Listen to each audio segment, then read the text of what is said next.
ইলাহা ইল্লাল্লাহ লা ইলাহা ইল্লাল্লাহ। হযরত আনাস ইবনে মালিক রাদিয়াল্লাহু তাআলা আনহু থেকে বর্ণিত হাদিস, তিনি বলেন قال سمعت رسول الله صلى الله عليه وسلم إني لأول الناس تنشق الأرض عن جمجمتي يوم القيامة ولا فخرا وأعطى لواء الحمد ولا فخرا وأنا سيد الناس يوم القيامة ولا فخرا وأنا أول من يدخل الجنة يوم القيامة ولا فخرا।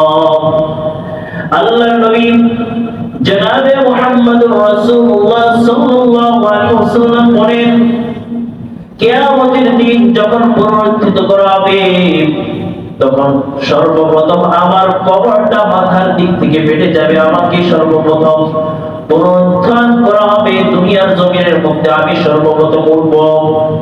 আমি উঠার সাথে সাথে রব্বে কারীম আমার হাতে প্রশংসার যে পতাকা, এই পতাকাটা আমার হাতে আল্লাহ রাব্বুল আলামিন দান করবেন। লিওয়াউল হামদ নবীদের মধ্য থেকে একমাত্র জনাবে মুহাম্মদুর রাসূলুল্লাহ সাল্লাল্লাহু আলাইহি ওয়াসাল্লামের হাতে প্রশংসার যে ঝান্ডা, এই ঝান্ডা নবী মুহাম্মদুর রাসূলুল্লাহ সাল্লাল্লাহু আলাইহি ওয়াসাল্লামকে দেওয়া হবে। সুবহানাল্লাহ। ওয়া আনা সাইয়্যিদুন নাস, আল্লাহর হাবিব বলেন, আমি হলাম সমস্ত মানুষের সরদার, সমস্ত নবীদের সরদার, সমস্ত উম্মতের সরদার। আমি নবী মুহাম্মদুর রাসূলুল্লাহ সাল্লাল্লাহু আলাইহি ওয়াসাল্লাম। ওয়া আনা আউয়ালু মান ইয়াদখুলুল জান্নাহ ইয়াওমাল কিয়ামাহ, আর আমি হইলাম সর্বপ্রথম জান্নাতের মধ্যে প্রবেশকারী। আমার পরে, আমার আগে কেউ জান্নাতের মধ্যে সর্বপ্রথম প্রবেশ করবে না। যেই নবী মুহাম্মদুর রাসূলুল্লাহ সাল্লাল্লাহু আলাইহি ওয়াসাল্লামকে আল্লাহ তাআলা এত সম্মান দিলেন, এত সম্মান দিলেন, কিয়ামতের দিন সর্বপ্রথম তিনি পুনরুত্থিত হবেন, তারপরে দুনিয়ার সমস্ত মানুষ পুনরুত্থিত হবে। আল্লাহর হাবিবকে লিওয়াউল হামদ প্রশংসার পতাকা তিনার হাতে দেওয়া হবে।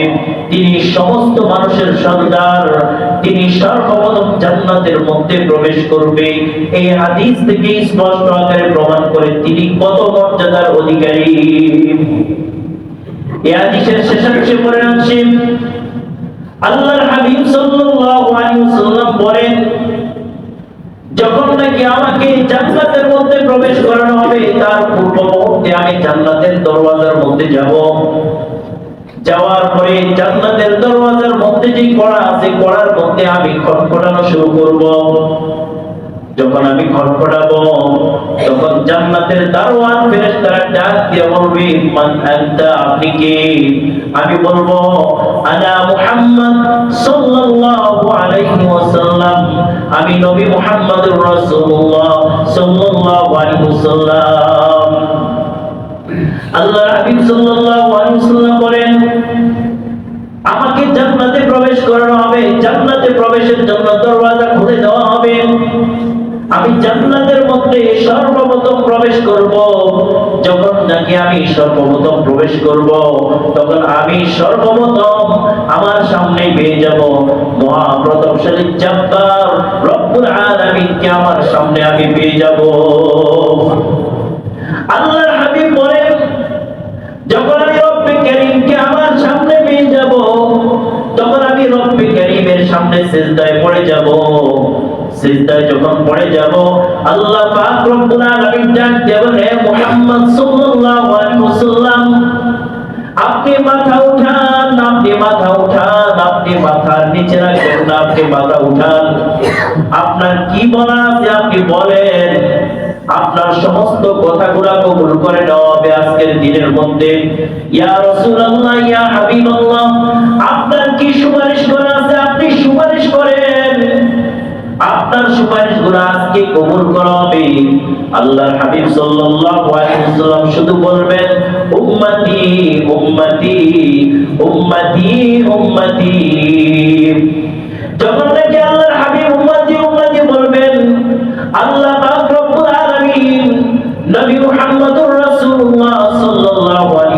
উম্মতকে বলবেন, ও আমার হাবিব, আমার বন্ধু, আপনার উম্মতের মধ্য থেকে যার দিলের মধ্যে একটা জবের পরিমাণ হলো ঈমান আছে, আপনি তাকে বাইচা বাইচা তাকে জান্নাতের মধ্যে প্রবেশ করান। আল্লাহর হাবিব সাল্লাল্লাহু আলাইহি ওয়াসাল্লাম যার দিলের মধ্যে জবের পরিমাণ ঈমান আছে তাকে বেছে বেছে জান্নাতের মধ্যে প্রবেশ করাবেন। জান্নাতে প্রবেশ করার পরে আবার আল্লাহ পাক রব্বুল আলামিনকে সামনে পেয়ে যাবেন। লম্বা হাদিসের মধ্যে আসছে আল্লাহর হাবিব আবার সিজদার মধ্যে পড়ে যাবেন। আবার সিজদার মধ্যে যখন পড়ে যাবেন আল্লাহ পাক সহ্য করতে পারবেন না। আল্লাহ পাক বলবেন, ও আমার হাবিব, আপনি মাথা উঠান, আপনার মাথাটা আজকে আর নিচে রাখবেন না। আপনার কি বলা আছে আজকে আপনি ওই কথাগুলো আপনি বলেন, আপনার কথাগুলো কবুল করা হবে। আপনার কি সুপারিশ আছে আপনি সুপারিশ করেন, আপনার সুপারিশগুলো কবুল করা হবে। আল্লাহ পাক রব্বুল আলামিনের কথা উত্তরে আল্লাহর হাবিব আবার বলবেন, উম্মতি উম্মতি উম্মতি। আল্লাহর হাবিবকে ডাক দিয়ে বলে, ইয়া হাবিবাল্লাহ, ইয়া রাসূলুল্লাহ, ও আমার হাবিব, আপনার উম্মতের মধ্য থেকে যার দিলের মধ্যে সরষার দানা পরিমাণ ঈমান আছে, আপনি তাদেরকে বাইচা বাইচা আপনি তাদেরকে নিয়ে জান্নাতের মধ্যে প্রবেশ করান। আল্লাহর হাবিব সাল্লাল্লাহু আলাইহি ওয়াসাল্লাম যার দিলের মধ্যে একটা সরিষার দানা পরিমাণ ঈমান আছে, আল্লাহ পাক রব্বুল আলামিন নির্দেশে তাদেরকে জান্নাতের মধ্যে প্রবেশ করানো হবে। হিসাব কায়েম হবে। যারা জান্নাতি তারা তো জান্নাতের মধ্যে চলে গেল, যারা জাহান্নামী তারাও জাহান্নামের মধ্যে চলে গেল। কিছু মুসলমান তারাও জাহান্নামের মধ্যে তাদের কৃতকর্মের কারণে চলে যাবে। আল্লাহ পাক রব্বুল আলামিন যখন নাকি জাহান্নামের মধ্যে দিয়া দিবেন, জাহান্নামীরা ডাক দিয়া তাদেরকে বলবে, তোমরা তো এক আল্লাহর ইবাদত করতে, সারা জীবন ভর তোমরা ইবাদত করেছিলা, ইবাদত করে তোমাদের কি লাভ হলো? তোমরা তো আমাদের সঙ্গে জাহান্নামে চলে আসলাম। এই কথা যখন জাহান্নামীরা বলবে, যারা আল্লাহ পাকের ইবাদত করেছিল কোন কারণে তার ঈমানটা নষ্ট হয়ে গেছে, সাথে সাথে আল্লাহ একজন দূত পাঠাবেন, ওই জাহান্নামের মধ্যে এরকম মুসলিম যারা আছে তাদেরকে আল্লাহ পাক রব্বুল আলামিন নিজ দয়ায় তাদেরকে ওখান থেকে উঠে আনবেন। একেবারে স্বচ্ছ পানির মধ্যে তাদেরকে গোসল করাইয়া এমন ভাবে পরিষ্কার পরিচ্ছন্ন করা হবে যেন একেবারে জায়গাগুলোর মধ্যে, ভিজা জায়গার মধ্যে যখন নাকি নতুন গাছ উৎপন্ন হয় এরকম তাদের শরীরটাকে পরিষ্কার পরিচ্ছন্ন করে দেওয়া হবে। পরিষ্কার পরিচ্ছন্ন করে দেওয়ার পরে তাদের কপালের মধ্যে লেখা হবে, মহাপরাক্রমশালীর অনুগ্রহে তারা জান্নাতের মধ্যে প্রবেশ করছে। তাদেরকে আল্লাহ পাক রব্বুল আলামিন জান্নাতের মধ্যে প্রবেশ করে দিবেন। সুবহানাল্লাহ। জান্নাতীরা যখন নাকি তাদেরকে দেখে বলবে তারা তো জাহান্নামী ছিল, তারা জান্নাতে আসলো, তখন আল্লাহ তাআলা ডাক দিয়ে তাদেরকে বলবেন তারা জাহান্নামী নয়, বরং তারা আল্লাহ পাক রব্বুল আলামিন মহাপরাক্রমশালী জব্বার যিনি, রহমান যিনি, তিনার অনুগ্রহে তারা জান্নাতের মধ্যে প্রবেশ করেছে। জোরে বলেন সুবহানাল্লাহ। ভাইরা আমার, নবী মুহাম্মদুর রাসূলুল্লাহ সাল্লাল্লাহু আলাইহি ওয়াসাল্লাম আল্লাহ পাক রব্বুল আলামিন আখিরাতের মধ্যে এত ইজ্জত দান করেছেন। আখিরাতের মধ্যে ওই নবী মুহাম্মদুর রাসূলুল্লাহ সাল্লাল্লাহু আলাইহি ওয়াসাল্লামকে আল্লাহ পাক রব্বুল আলামিন দুনিয়ার জমিনের মধ্যে সম্মান দিয়েছেন। অন্য নবীদেরকে আল্লাহ তাআলা নাম ধরে ডাক দিয়েছেন, ইয়া নূহ, ইয়া ইব্রাহিম, ইয়া আদম, ইয়া ঈসা, এরকম নাম ধরে ডাক দিয়েছেন। কিন্তু একমাত্র নবী আগে নামদার তাজদারে মদিনা হযরত মুহাম্মদুর রাসূলুল্লাহ সাল্লাল্লাহু আলাইহি ওয়াসাল্লামকে আল্লাহ পাক রব্বুল আলামিন কোনদিন নাম ধরে ডাক দেন নাই, বরং তিনার বিভিন্ন লকব ধরে ডাক দিয়েছেন। আল্লাহ ডাক দিয়ে বলেছেন, ইয়া আইয়ুহার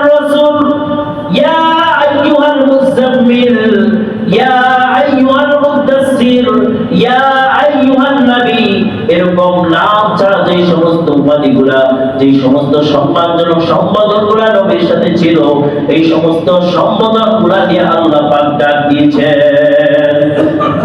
আল্লাহ তাআলা নিষেধ করে দিয়েছেন নবী মুহাম্মদুর রাসূলুল্লাহ সাল্লাল্লাহু আলাইহি ওয়াসাল্লামকে তোমরা কেউ নাম দেয়া তোমাদের মতো স্বাভাবিকভাবে একজন অপরকে যেভাবে স্বাভাবিকভাবে ডাক দাও, আল্লাহর নবী মুহাম্মদুর রাসূলুল্লাহ সাল্লাল্লাহু আলাইহি ওয়াসাল্লামকে ওইভাবে স্বাভাবিকভাবে ডাক দিও না।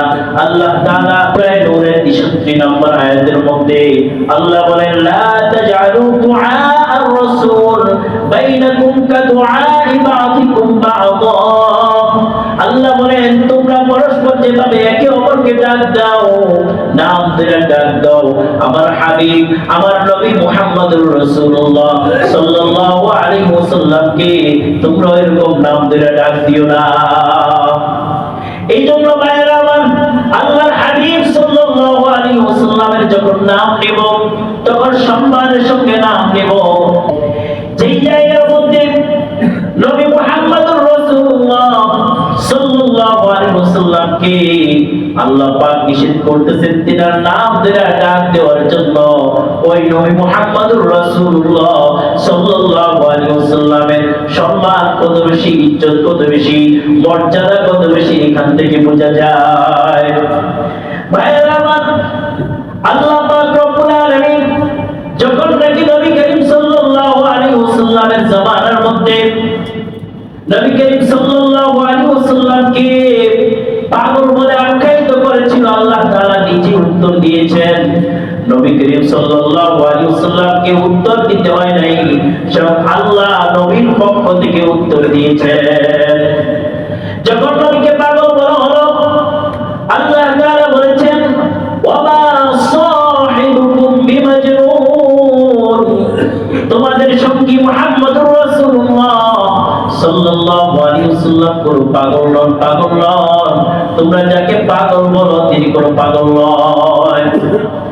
আল্লাহ নবী মুহাম্মদুর রাসূলুল্লাহ সাল্লাল্লাহু আলাইহি ওয়াসাল্লামকে সান্ত্বনা দিয়েছেন, মা আনতা বিনি'মাতি রাব্বিকা বিমাজনুন।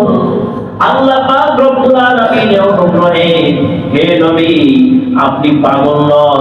এদিকে মানুষদেরকে বলতেছেন, মক্কার মানুষগুলো ডাক দিয়ে বলতেছেন, আল্লাহ তাআলা তোমরা যাকে পাগল বলতেছো তিনি কিন্তু পাগল নন। আবার রাসূল সাল্লাল্লাহু আলাইহি ওয়াসাল্লামকে সান্ত্বনা দিচ্ছেন, ইয়া রাসূলুল্লাহ ইয়া হাবিবাল্লাহ, আপনাকে মক্কার মানুষগুলো পাগল বলে আখ্যায়িত করে, আপনি আপনার পালনকর্তার অনুগ্রহে আপনি কোনো পাগল নন। অন্যায়ের মধ্যে আল্লাহ পাক রব্বুল আলামিন বলেন, রাসূলের চরিত্র নিয়ে কথা বলা হয়েছে। আল্লাহ তাআলা বলেন, ওয়া ইন্নাকা লাআলা খুলুকিন আযীম। ও নবী, ও নবী, আপনাকে সবচেয়ে মহান উত্তম চরিত্র দেওয়া হয়েছে। সুবহানাল্লাহ।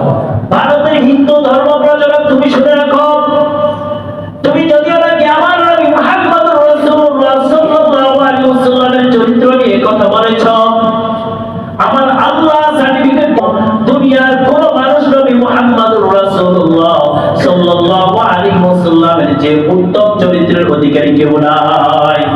এই সার্টিফিকেট স্বয়ং আল্লাহ রাব্বুল আলামিন। আল্লাহ তাআলা আয়াতের মধ্যে বলেন, ওয়া ইন্না লাকা লাআজরা গায়রা মামনুন। ও নবী, শুধু আপনার চরিত্রই সবচেয়ে উত্তম নয় এটাই নয়, বরং আপনার জন্য অফুরন্ত নিয়ামত উজরত অপেক্ষা করছে। সুবহানাল্লাহ। এভাবে আল্লাহ পাক রব্বুল আলামিন নবী করিম সাল্লাল্লাহু আলাইহি ওয়াসাল্লামের চরিত্রকে সার্টিফিকেট দিয়েছেন। নবী করিম সাল্লাল্লাহু আলাইহি ওয়াসাল্লামের উত্তম চরিত্রের অধিকারী এই সার্টিফিকেট স্বয়ং আল্লাহ রাব্বুল আলামিন দিয়েছেন।